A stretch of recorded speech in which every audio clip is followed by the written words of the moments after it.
I want to start off just sort of with the basics. Why are you the right person for this job? Well, Lauren, first of all, thank you so much for having me on. Over the last 10 months, in the midst of when the pandemic started, I launched a nonprofit and recruited a great group of leaders, both in the Philadelphia area and around the state. We've raised $3.3 million and helped over 1,000 small business owners keep the lights on, and just as importantly, keep thousands and thousands of loyal, good, longtime employees employed in these critical small businesses across all of our communities. In that time, I've spoken to probably over 500 of the small business owners, and what I hear time and again is they feel left out. They feel abandoned by the elected officials who they rely on to make sure that they can run their businesses and lead the lives that they choose. And so for me, listening to 500 plus of those conversations and really digging in with my sleeves rolled up to see how we can help people survive this pandemic, I knew that the opportunity to run for the United States Senate and continue to fight for our communities, continue to fight for the small business owners and their employees who've been crushed by this pandemic is a fight that I need to take to Washington. As you know, there is a new COVID relief bill that just passed through Congress. Would you have voted for that bill? I would not have voted for that bill. And let me be clear. Yeah, let me be clear. I mean, I've spent, like I said, day and night the last 10 months trying to help as many people as we can bridge the gap and survive this pandemic. If the bill had been targeted to pandemic relief, if it had been targeted to the people in the industries and the small businesses and the communities that have been wrecked by not only by the pandemic, but just as much wrecked by the bad decisions of elected officials, what those decisions have done to lock down and otherwise destroy these dreams and hopes and opportunities in people's lives. If the bill had been directed at that, relieving and otherwise addressing those really flagrant violations of public trust that a lot of our elected officials have done, if the bill had been directed at that, I would have been happy to support it. But what you got was a typical Washington grab bag of 10 years worth of far left policy wishes and dreams that they cobbled together, threw it into a bill, and passed it by the narrowest of margins through the House and through the United States Senate with a 50-50 vote. But to be clear, it does have in it money for businesses. It does have in it money for schools. It does have in it direct payments for Americans. You would have voted to not send that money? I would not have supported the grab bag bill that was a typical Washington, let's just load everything onto this bill and see what we can pass. If the bill had been targeted to the families, to the working women and men who've been crushed by this pandemic and by their elected officials, and of course the small businesses and the industry specifically that have been unfairly targeted by elected officials and left out of their policy initiatives, I would have been happy to support that bill. But again, I want to stress, the teachers' unions have not allowed schools to open. And so sending money to states and to cities and to basically support teachers' unions that refuse to work, that money is not being spent. I mean, you could look it up, but there's billions of dollars of unspent money from previous coronavirus relief bills that went to schools that haven't been spent because teachers refuse to work. Or more importantly, the teachers' unions refuse to work. So I think— Well, teachers are doing virtual. Do you consider the virtual learning to not be work? Lauren, what I think is happening is one of the greatest tragedies in our nation's history. Wealthy children, wealthy families have found a way to get their kids continue to be educated by spending dollars and sending them to private schools, which are open, tutors, which allow these children to advance, and the poorest members of our society, the most vulnerable members of our society, who absolutely cannot afford to be at home with poor Wi-Fi or no Wi-Fi, with schools that are closed, and for no good reason other than politics. In many of our highly populated areas, it's a crushing blow to poor families and a flagrant and I think unconscionable violation of trust that the teachers' unions have imposed on our children. We need to open our schools. We need to open our schools, period. So let's talk about what you would support if you are elected. Do you expect that there will still be some help needed from the federal government? In 2023? In coming years? Well, let me be clear. this campaign is all going to be about saving Main Street. And so you're going to hear me But talk a lot about. should the federal government be a part of that? Well, I think we have to see what the circumstances on the ground are in 2023. But if we look today, you know, the effort that I led in Pennsylvania to help small businesses, you wouldn't need that effort in Texas. You wouldn't need that effort in Florida because those states were open. And so what we see in the most recent relief bill, if you look at it sort of, I think, as a common sense way, the federal government is sending boatloads of cash to states that made decisions to stay closed, to crush their communities, to crush their small businesses, while large businesses, by the way, prospered and stayed open. And so I do not think it is a good use of federal money to continue to prop up bad decisions made by elected officials who... What do you consider the bad decisions? Do you consider mask mandates to be a bad decision? No, mask mandate is absolutely fine. Do you consider capacity limits at restaurants to be a bad decision?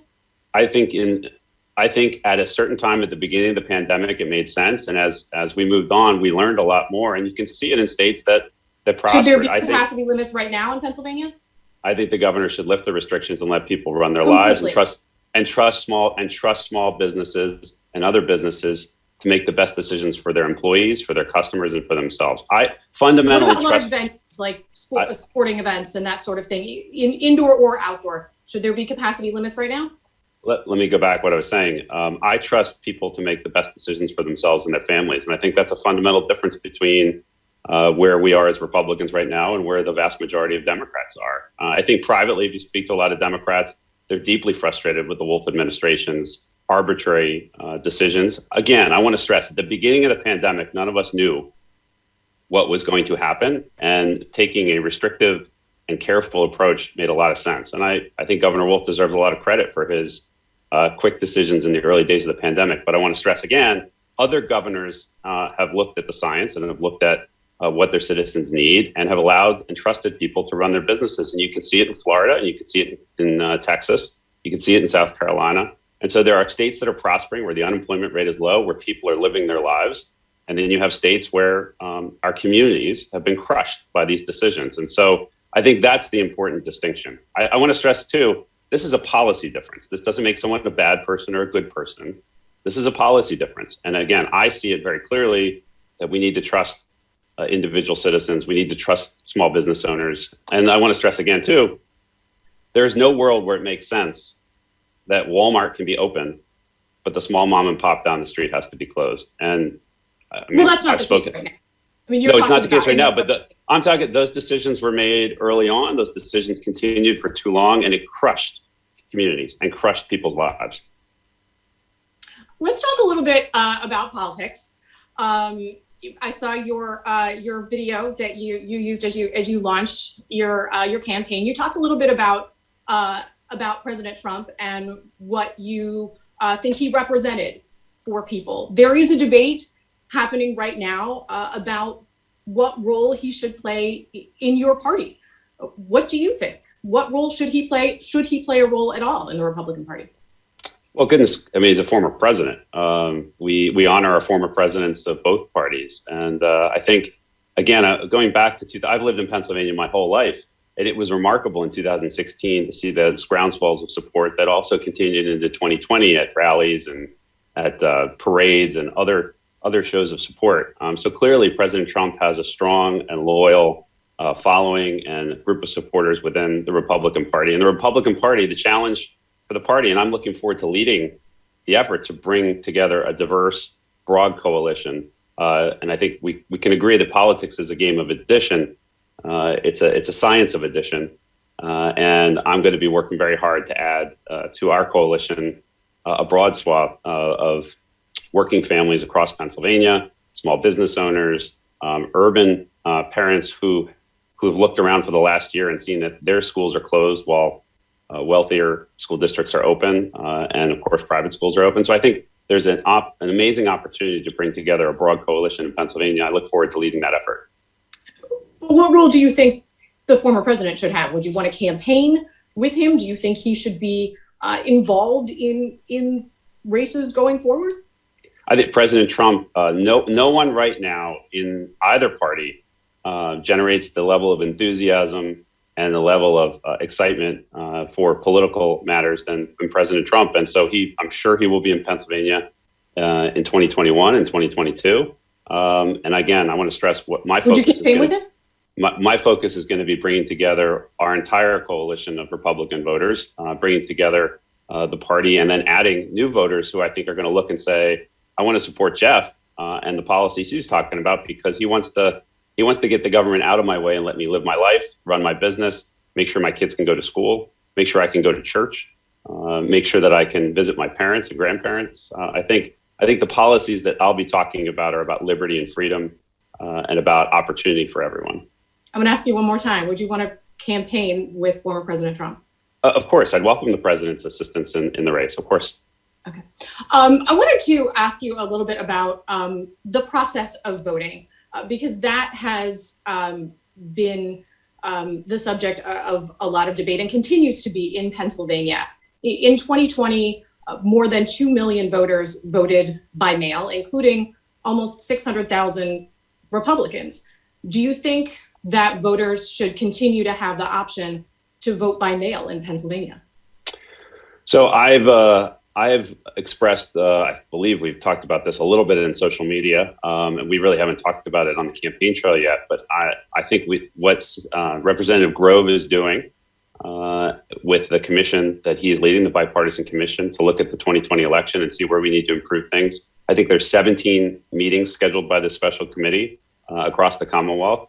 I think when that committee's finished meeting, they're going to have some really good processes and proposals to further strengthen our election integrity. And I look forward to seeing what that report is. Again, this is all at the state level. I'm running for the United States Senate, but voters will vote here in Pennsylvania using the rules set in Pennsylvania.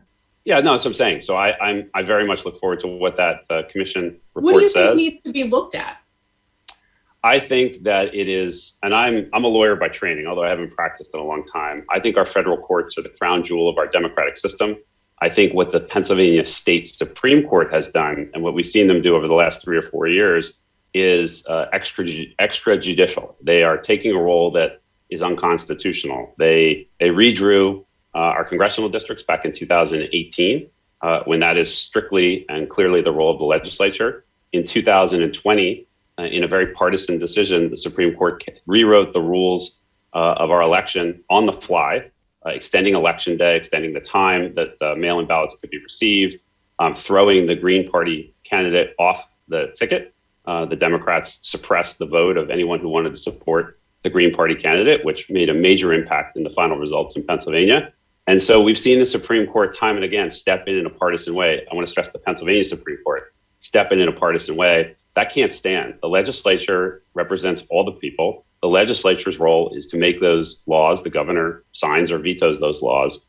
And our Supreme Court in Pennsylvania needs to step out of the way, stop being so partisan, because if we have a court that steps in as 7 justices, as a mini legislature, unelected, but well, they are elected by the people, but they're not elected to make those decisions.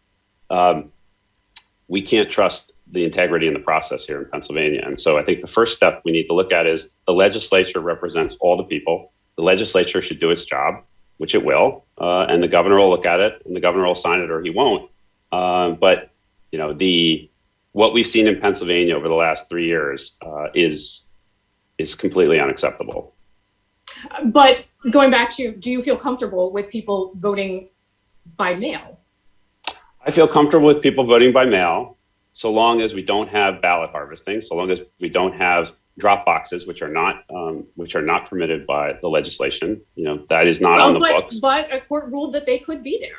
Well, right, the court ruled that, but again, I want to stress the Pennsylvania Supreme Court came in a partisan way. They continue to show time and again that they have partisan politics at the heart of their decisions, and it's offensive to me as an attorney. It's offensive to me as someone who respects and reveres our Constitution. And we need to, if we want to restore people's trust in the process, we need to get our Supreme Court out of the way of basically stepping in and telling the legislature what to do. All right.